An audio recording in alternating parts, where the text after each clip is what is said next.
हुकूमत की इंतकामी कार्रवाइयाँ PTI senator Saifullah Niazi को सेनेट के अहाते से गिरफ्तार कर लिया।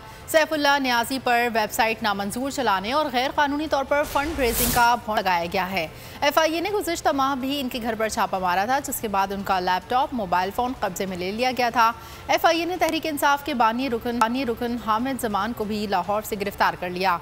इनकी गिरफ्तारी PTI फंडिंग केस के नाम पर रोकी गई है। हामिद जमान पर यह इल्ज़ाम लगाया गया कि हामिद वो जब इंसाफ ट्रस्ट के सेक्रेटरी थे तो ट्रस्ट के अकाउंट में साल 2013 में $6,25,000 आए। इंसाफ ट्रस्ट कवायद और ज़वाबित पर पूरा नहीं उतरता था।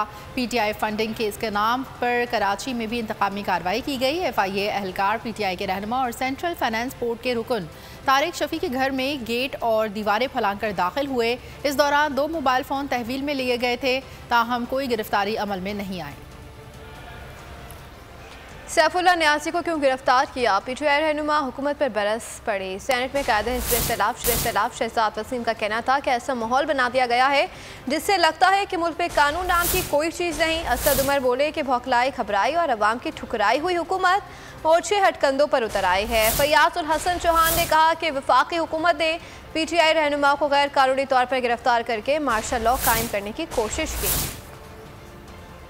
का इजलास शुरू हुआ तो सैफुल्लाह नियाजी साहब इजलास में हमारे साथ शरीक थे। इजलास खत्म होने से कुछ देर पहले वो ऐवान से गए और उनके वहाँ से जाने के बाद ताहाल अभी तक उनके मुतालिक हमें कोई उनके वेयर अबाउट्स का कुछ पता नहीं। हमारी इतलात है कि FIA और पुलिस ने डिनाई किया है उनकी गिरफ्तारी को। अपनी अवाम से हुकूमत जो इतनी खौफजदा हो, यहाँ को लश्कर नहीं आने वाले। यहाँ पर अगर आएंगे, अभी तो कॉल भी नहीं दी, तो अगर आएंगे तो पाकिस्तान के अवाम आएंगे। मैंने जैसे कहा कि अब अगला पर्चा जो इमरान खान के ऊपर आएगा ना, वो भैंस चोरी होने का आएगा। बाकी तो कोई इल्जाम आपने छोड़ा नहीं। सिविल मार्शल लॉ का माहौल जिसमें उन्होंने सेनेटर सैफुल्लाह नियाजी को सेनेट के अहाते से गिरफ्तार किया। इन्होंने बहुत से PTI के रहनुमाओं को आज हरासा किया। इसकी बुनियादी वजह मैं ये समझता हूँ कि लॉन्ग मार्च का वो खौफ कि जो उन्हें नजर आ रहा है कि जिस वक्त भी इमरान खान साहब ने लॉन्ग मार्च की कॉल देनी है, इनका जो तख्त है वो डगमगा जाएगा, वो जमीन बोझ और जमीन दोज हो जाएगा। मंजिल, रास्ता, जज्बा, भयानक सच्चाई से हटाए पर्दे और तोड़ डाली झूठ की बेड़ियां। सलाखों से डरना कैसा जब चट्टानों ने पाला हो।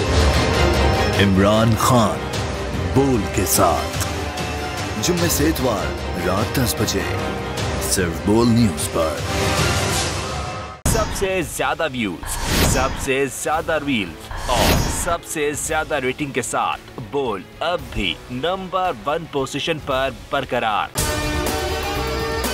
और अगर आपको हमारी ये वीडियो पसंद आई है तो लाइक पर क्लिक कीजिए, सब्सक्राइब करें और बेल दबाएं ताकि कोई खबर रह न जाए।